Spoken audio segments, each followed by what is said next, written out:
ရာဇဝင်ထဲကမဖဲဝါလူကြီးတစ်လို့အိမ်မောကြနေတဲ့အချိန်မှာတစ်အိမ်ကောင်မိုးပေါ်ကိုတစ်ကိုင်း6တင်နဲ့လာချက်နေလို့အတန်မျိုးကြားဘူးပါလားဒါမှမဟုတ်အကြောင်းရင်းမရှိပဲခွေးတွေကအိမ်ရှိကိုကြည့်ပြီးအဝိုင်းဦးနေတာမျိုးကိုကြုံဘူးသလားအဲ့ဒီချိန်မျိုးမှာအပြင်ကိုလုံးဝမကြည့်ပါနဲ့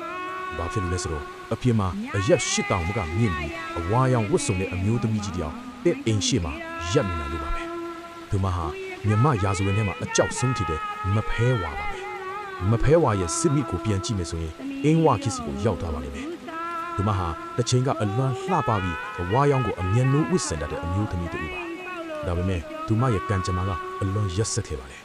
အချီရေးမှာလက်စားခံရပြီးနာကျင်းမှုတွေနဲ့သူတည်ဆုံးသွားခဲ့ရပါတယ်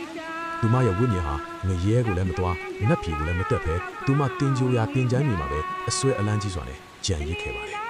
ကြာလာတဲ့နဲ့အတူသူမဟာတာမန်တရေဘွားကနေတင်ချိုင်းတစ်ခုလုံးကိုအစိုးရတဲ့သူသားအရှင်နဲ့စိမ့်တစ်ပါးထစ်လာခဲ့ပါတယ်မဖဲဝါဟာတင်ချိုင်းမှာရှိတဲ့တခြားသောတစ်စီတရေမြင်းစားတွေကိုအုပ်ချုပ်ရတယ်လို့တစ်ဖက်မှာလည်းတေချင်းတရားရဲ့တမန်တော်အဖြစ်တာဝန်ယူရပါတယ်သူမရဲ့ထူးခြားချက်ကတော့ပခုံးပေါ်မှာထမ်းလာတဲ့လူသေးပတ်ဖြာလေးကြီးပါပဲအဲ့ဒီဖြာလေးဟာတာမန်ဖြာလေးမဟုတ်ပဲတေဆုံးတော့မဲ့သူတွေကိုထုတ်ပေါ်ဖို့အသင့်ပြင်ထားတဲ့ဖြာလေးဖြစ်ပါတယ်ညတိုင်းမှာမဖဲဝါဟာတင်ချိုင်းကနေထွက်လာပြီးရွာစဉ်ပတ်ကလဲ့လေကြည့်ရှုလေးရှိပါတယ်သူမရဲ့ခြေလိုင်းတိုင်းကလေးလံလွန်ပါတယ်သူမဘယ်အိမ်ရှိမှရက်တယ်လဲဆိုတာတိတ်ကိုအရေးကြီးပါတယ်အကယ်၍မဖဲဝါဟာအိမ်တအိမ်ရဲ့ရှေ့မှာရက်လိုက်ပြီးလက်ထဲကဖြာလေးကိုချလိုက်ပြီးဆိုရင်အဲ့ဒီအိမ်ကလူတယောက်ဟာမကြားခင်မှာအသက်ပြောက်တော့မယ်ဆိုတဲ့အသိနမိတ်ပါပဲ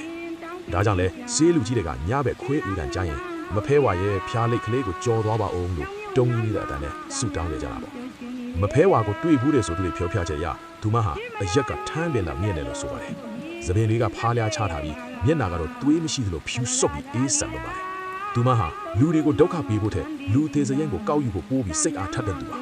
ဒါပေမဲ့သူမကိုမလေးမစားလုပ်တယ်တင်ချိုင်းတွေကိုဖျက်ဆီးတယ်ကိုတော့သူမကဘယ်တော့မှခွင့်မလုပ်ပါဘူးတင်ချိုင်းအနာကဖြတ်သွားတဲ့အခါအဝါရောင်အစအနကလေးကိုမြင်လိုက်ရင်သတိထားပါ